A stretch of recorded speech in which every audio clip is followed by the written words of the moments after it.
Hey guys, I've got this old planter hanger here. It's an old cast iron hanger and I don't want to throw it away, so I'd like to refurb this. The problem is here, it's busted right there, so it snapped off. I have a little plan for that. So what I'm going to do is take this old piece of flat bar I have here, but what I'd like to do is just give it some more backing. So I'm going to slice off a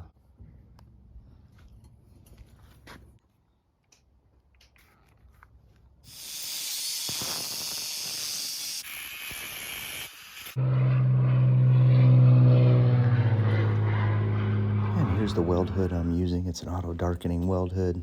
Fits really nice from Hirakiku. Same thing with the stick welder. Made by the same company. Both great products.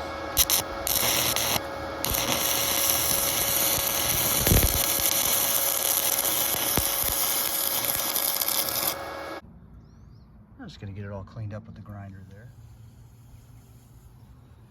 I ground some corners on it too right there.